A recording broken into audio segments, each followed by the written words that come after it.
Underground three Wales. एक गांव में श्याम, राधे और सुंदर नाम के 3 दोस्त रहते थे। वो तीनों भी बचपन से एक साथ रहते थे। पढ़ाई खत्म होने के बाद वो तीनों भी काम की तलाश में जुट जाते हैं, पर उन तीनों को कोई काम नहीं मिलता, जिस वजह से वो तीनों बहुत परेशान हो जाते हैं। तभी एक दिन राधे कहता है, अरे दोस्तों, कब से हम काम की तलाश कर रहे हैं, पर हमें कोई काम ही नहीं मिल रहा। अरे जब काम मिलना होगा तब मिल जाएगा, पर इसके लिए अभी से क्या परेशान होना। तुम दोनों ना बात बात पर बहुत चिंता करने लगते हो। सुंदर दोस्तों में थोड़ा घमंडी रहता है और उसे किसी भी बात की कोई परेशानी नहीं रहती। एक बार राधे जंगल जाता है। काम ना होने की वजह से वो बहुत परेशान रहता है कि तभी उसे एक बूढ़े बाबा पेड़ के नीचे बैठे हुए दिखाई देते हैं। राधे उनके पास जाकर कहता है, बाबा, आप ऐसे जंगल में, वो भी अकेले, क्या कर रहे हो? बेटा, बहुत भूख लग रही है। 2 दिनों से मैंने कुछ नहीं खाया। अगर तुम्हारे पास कुछ होगा खाने के लिए तो मुझे दे दो। राधे के पास तो कुछ भी खाने के लिए नहीं रहता, पर वो जंगल में से ही कुछ फल तोड़कर बाबा को खिलाता है। वो फल खाकर बाबा बहुत संतुष्ट हो जाते हैं और राधे की परेशानी को देखकर बूढ़े बाबा उसे कहने लगते हैं, बेटा, तुम थोड़ा परेशान दिख रहे हो, क्या बात है? क्या बताऊं बाबा, बहुत दिनों से काम की तलाश कर रहा हूँ, पर कोई भी काम नहीं है, इसलिए जरा परेशान हूँ। अच्छा, तो तुम काम की वजह से परेशान हो? मेरे पास इसका एक हल है। वो देखो, वहाँ पर वो अंडरग्राउंड 3 वेल्स है। उनमें से किसी भी एक कुएं में कूद जाओ, तुम्हें वहाँ पर फायदा ही फायदा होगा। एक के अंदर सोना है, दूसरे में पैसा ही पैसा और तीसरे में हीरे है। तुम किसी भी एक कुएं में कूद सकते हो। बाबा की ये बात सुनकर राधे कुएं में छलांग लगा देता है और अंडरग्राउंड जाकर राधे को ढेर सारा सोना मिलता है। राधे सोना लेकर बाहर निकल जाता है और बाबा का धन्यवाद करके वो अपने साथ सारा सोना घर ले जाता है। राधे सोना बेचकर अपनी जरूरतों को पूरा कर देता है।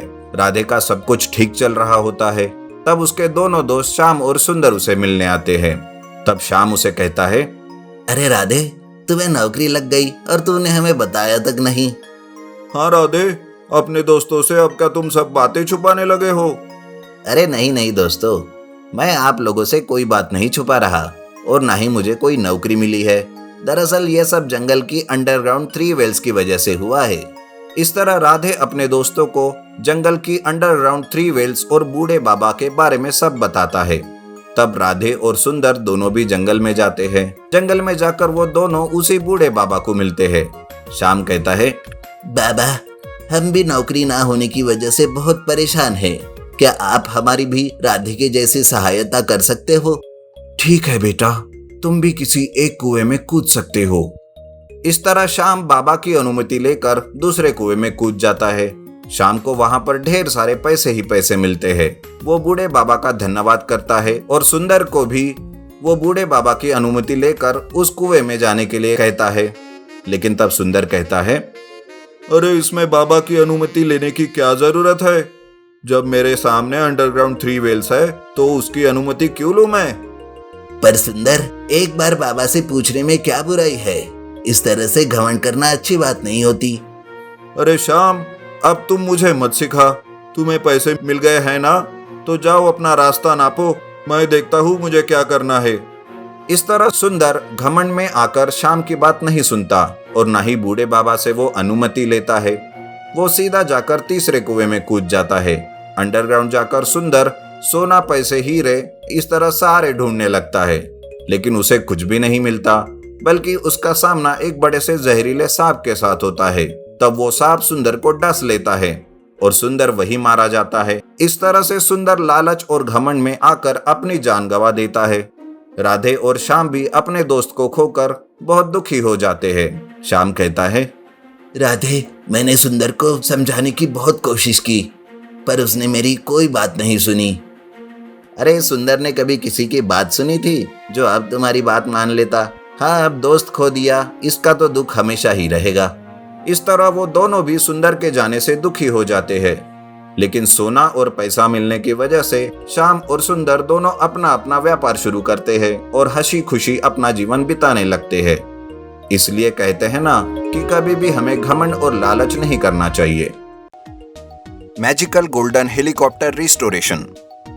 रामपुर नाम के गांव में चेतन नाम का एक आदमी रहता था। उसका एक ही सपना था कि वो खुद का एक घर बनाए। वो डेली पेड में मजदूरी करता था और पाई पाई जमा करके कुछ पैसों से वो गांव में एक जगह खरीदता है और घर बनवाने की सोचता है। मेरे पास कुछ पैसे हैं जो बहुत कम है, पर घर के काम की शुरुआत तो कर ही सकता हूँ। ऐसा सोचकर चेतन कुमार नाम के जेसीबी वाले को जगह लेवल करने के लिए बुलाता है। कुमार जेसीबी से जगह को लेवल कर देता है और बाद में पिलर के लिए गड्ढे खोदना भी चालू करता है। तभी कुमार एक गड्ढा खोदने जाता है तो गड्ढे में से टन टन ऐसी आवाज आने लगती है। कुमार बहुत कोशिश करता है पर गड्ढा खोद ही नहीं पाता। परेशान होकर चेतन को वो बुलाता है और कहता है, अरे चेतन, यहाँ देखो तो कुछ है। मैं कब से कोशिश कर रहा हूँ पर गड्ढा खोद ही नहीं पा रहा हूँ। अरे हाँ, यहाँ कुछ बड़ा सा दिख रहा है। मैं ना एक काम करता हूँ, मैं बाजू बाजू से बड़ा सा गड्ढा खोद कर रखता हूँ और फिर क्रेन से उसे बाहर निकाल के देता हूँ। देखते हैं कि आखिर वो चीज है क्या। हाँ ठीक है, पर जो कुछ करना है वो थोड़ा संभाल कर करना। कुमार साइड साइड से एक गड्ढा खोदता है और फिर क्रेन से उस चीज को बाहर निकालता है। वो देखते ही रहते हैं कि तभी वो एक पुराना हेलीकॉप्टर है जो कब से उस जगह पर फंसा हुआ था। उसे देखकर कुमार कहता है, अरे धत तेरी की, बड़ा सा तो है पर ये भंगार है। मुझे तो लगा था कि कोई खजाना मिलेगा, इसलिए इतनी मेहनत की, पर छोड़ो, ये तो कोई भंगार निकला। ऐसा कहकर कुमार वहां से चला जाता है। लेकिन चेतन जब उस हेलीकॉप्टर के पास जाता है तो उस पर लगी मिट्टी को वो साफ करता है। वो देखता है कि वो हेलीकॉप्टर थोड़ा सोने जैसे चमकता है। उसे देखकर चेतन कहता है, अरे ये क्या, ये तो सोने जैसा चमक रहा है, पर सोना है या नहीं पता नहीं। सही कहा कुमार ने, शायद ये भंगारी है। चलो यही सही। मेरे पास तो इतने पैसे नहीं है कि इसका रिस्टोरेशन करूं, पर इसे भंगार के भाव में तो बेच ही सकता हूं ना। ऐसा कहकर चेतन उस हेलीकॉप्टर की सारी मिट्टी निकालने लगता है। मिट्टी निकालते वक्त उस हेलीकॉप्टर को चेतन पैर से मारता है। तब अचानक एक सोने का सिक्का नीचे आकर गिरता है। उसे देखकर चेतन कहता है, अरे ये सोने का सिक्का कहाँ से आया? कहीं ये इस हेलीकॉप्टर के अंदर से तो नहीं आया? खोल कर देखता हूँ। ऐसा कहकर चेतन उस गोल्डन हेलीकॉप्टर के अंदर जाता है। अंदर जाते ही वहां पर चेतन को बहुत सारा खजाना मिलता है। वहां पर बहुत सारे हीरे और सोने के सिक्के रहते हैं। उसे देखकर चेतन की आंखें खुली की खुली रह जाती है। अरे बाप रे, मुझे तो विश्वास नहीं हो रहा है। क्या ये सच है? इतना सारा खजाना? नहीं नहीं, पहले इसे चेक करना पड़ेगा कि ये असली है या नकली। ऐसा सोचकर चेतन कुछ सोने के सिक्के और हीरे लेकर सोनार के पास जाता है और कहता है, क्या आप बता सकते हैं कि ये असली सोना है या नकली, और ये हीरे भी? सोनार उस सोने के सिक्के और हीरे को तराश कर देखता है और कहता है, ये एक नंबर का असली सोना है और ये हीरा भी असली है, पर ये तुम्हारे पास आया कहाँ से? सोनार की बातें सुनकर चेतन बहुत खुश हो जाता है और कहता है, अरे वाह, अब तो मैं इस खजाने को बेचकर अपना घर बनवाऊंगा और आराम से रह सकूंगा। ऐसा सोचकर चेतन वापस गोल्डन हेलीकॉप्टर के पास आता है और सारा खजाना बेच देता है। आए हुए पैसों से चेतन अपने लिए बड़ा सा घर बनाता है, बड़ी गाड़ी खरीदता है और हेलीकॉप्टर को रिस्टोरेशन के लिए देता है। इस तरह से चेतन की लाइफ एकदम से बदल जाती है। रिस्टोरेशन करके उस गोल्डन हेलीकॉप्टर को वो अपने घर के सामने ही रखता है। आज इस मैजिकल गोल्डन हेलीकॉप्टर की वजह से मेरा नसीब बदला है। मैं इसे हमेशा अपने साथ रखूंगा।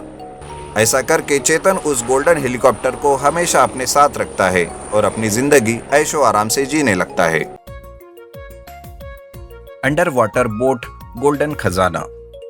रामगढ़ नाम के गांव में एक स्मगलिंग गैंग रहती थी जिसका लीडर गोगा होता है।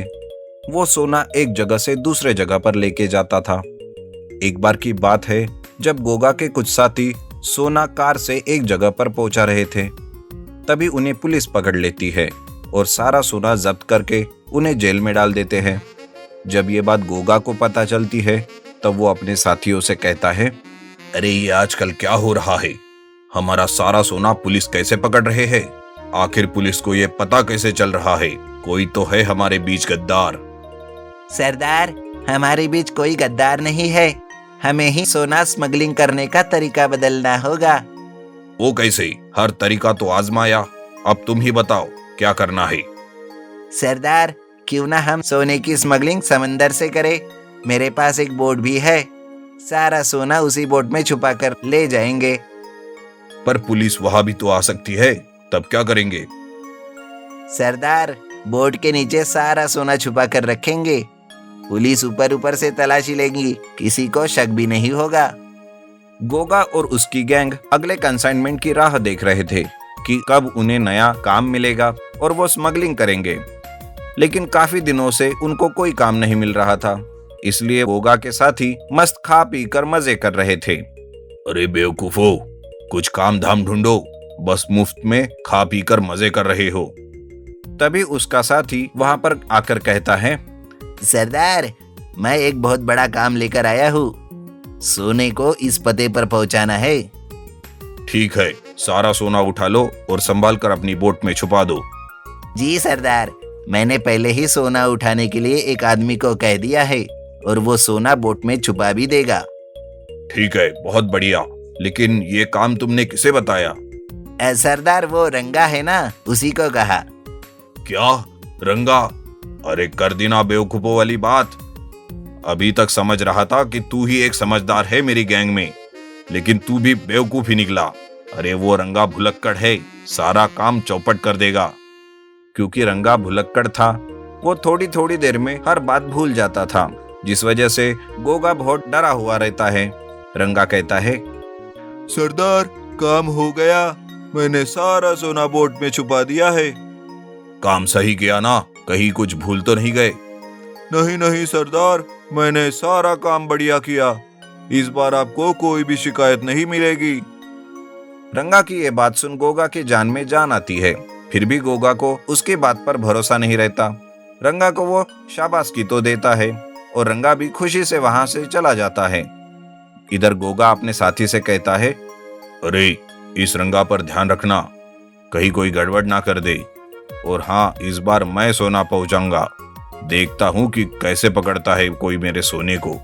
सोना पहुंचाने का दिन आता है। गोगा अपने साथीदारों के साथ बोट पे पहुंच जाता है, पर फिर से कैसे पता नहीं वहां पर पुलिस आ जाती है। पुलिस को देखकर गोगा तो सर ही पकड़ लेता है, पर तब उसका साथी गोगा को तसल्ली देते हुए इशारा करता है कि घबराने की कोई बात नहीं है। पुलिस भी उनके बोट की तलाशी करते हैं, पर उन्हें वहां कुछ नहीं मिलता। क्या साहब, कुछ मिला क्या? क्या आप भी हमेशा मुझे ही टारगेट करते रहते हो? अरे कुछ मिलता तो अब तक तुझे जेल भेज दिए होते, पर फिर भी मुझे शक है तुझ पे। इस तरह से बातें चलती ही रहती है कि तभी वहां पर वो भुलक्कड़ रंगा दौड़ते हुए आता है। तब गोगा अपने साथी से उसे रोकने के लिए कहता है, पर वो तो था ही भुलक्कड़। वो भूल जाता है कि उस सोने को पुलिस से ही छुपाना था, पर वो खुद पुलिस से ही उस सोने के बारे में पूछता है। अरे साहब, इस बोट पर मैंने ढेर सारा सोना छुपाया था, क्या वो आपको मिला? मिला हो तो बताओ, मैं तो भूल गया हूँ कि मैंने उसे कहाँ छुपाया था। रंगा की यह बात सुनकर गोगा उसे चुप कराने की बहुत कोशिश करता है, पर वो बोलते ही जाता है। तब पुलिस फिर से अच्छे से उस बोट की तलाशी करते हैं। तब वो बोट के नीचे अंडरग्राउंड में भी तलाशी करते हैं। तब उन्हें सारा सोना मिल जाता है। पुलिस उस सारे सोने को जब्त करके गोगा को पकड़ लेती है। कब से इसकी ही राह देख रहा था कि तुम्हें पकड़कर जेल में डाल दूं। आखिर वो आज दिन आ ही गया, और वो भी तुम्हारे ही आदमी से। ये सुनकर गोगा गुस्से से रंगा की तरफ देखता है और कहता है, इस भुलक्कड़ रंगा ने मेरा सारा काम बिगाड़ दिया, वरना मुझे पकड़ने की किसी की हिम्मत नहीं थी। इस तरह पुलिस गोगा को पकड़कर ले जाती है और उसे जेल में डाल देती है।